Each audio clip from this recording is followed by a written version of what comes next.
They told us you can't tax a nation into prosperity.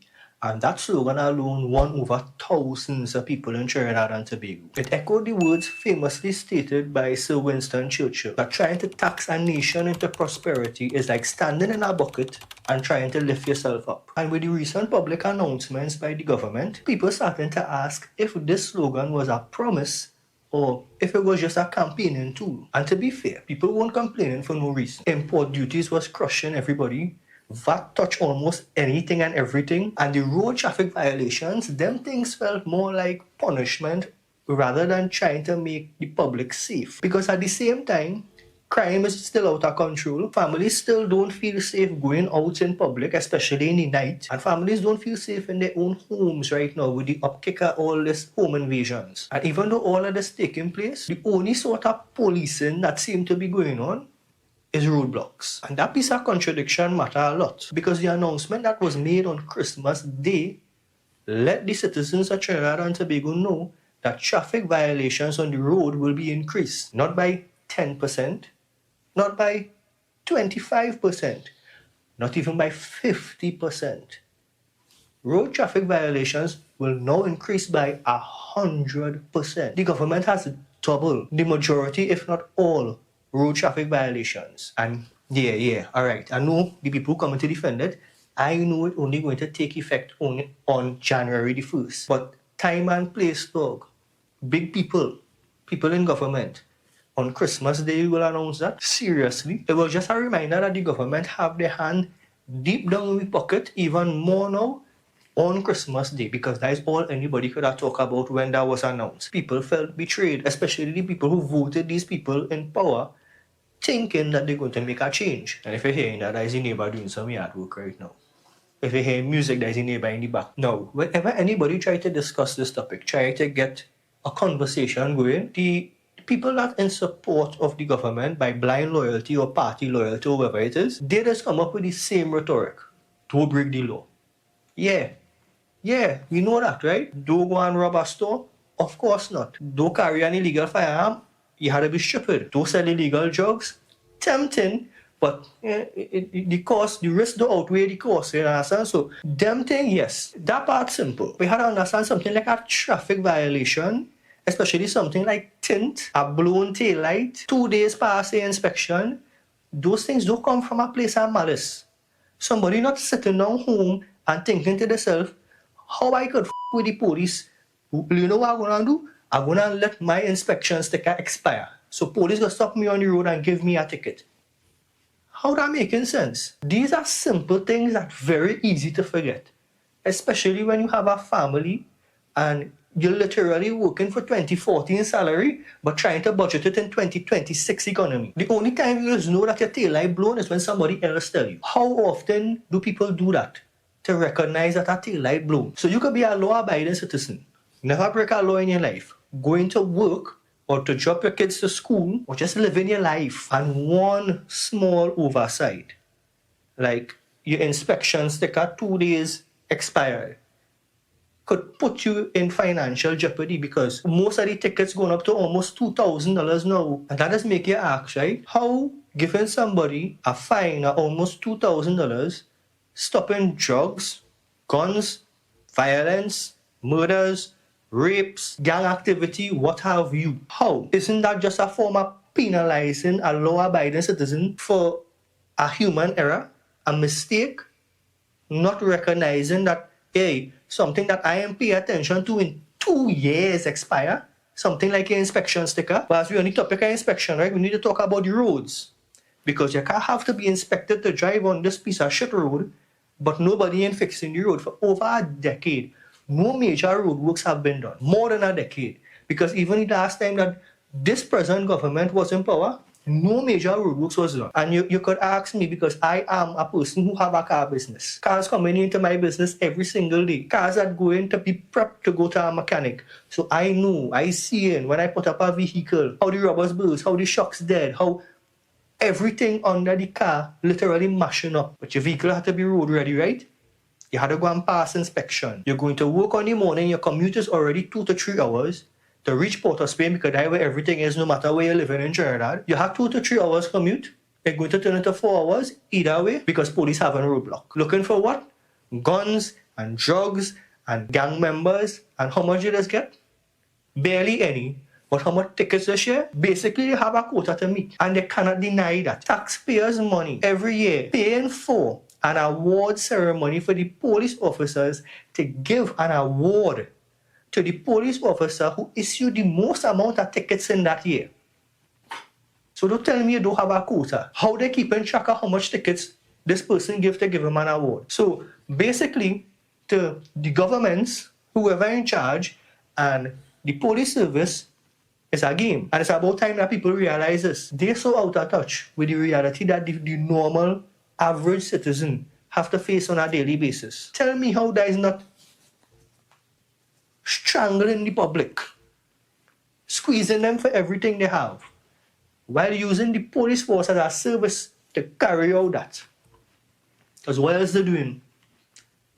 What else they doing? If you think you couldn't get worse than that, this is where the system fail. This is where the system fail the law-abiding citizen that might make a discrepancy, like make a mistake and forget to renew the inspection sticker. You're going to get charged close to $2,000 for that. Yet still, when the same officers catch somebody with an illegal firearm, they get a slap on the wrist, 3 months probation, $1,000 fine. So what you're trying to tell me is that this piece of paperwork that expired 2 days is more important or more life-threatening than somebody with an illegal firearm. That's not justice, dog. That's selective punishment. And the average citizen who is majority law-abiding paying for that. And to the people who saying, yes, don't break the law. Just don't break the law. All you have to do is don't break the law. What law it is you're breaking by being born? Or by dying? Because if you look at CNC3 news report, I think it was yesterday or day before, you will see that they also increase the prices that you have to pay for documentation for a birth certificate and a death certificate. To exist. Existing is a crime. You're breaking the law by existing. If I think in the past that I couldn't afford Pampers and milk, you know you have another upcharge. You want a birth certificate for your child? Pay more money. So miss me with the bullshit about just don't break the law. Just don't break the law. Stupid. And the funniest thing in all this is everybody wants to hold in the opposition seat.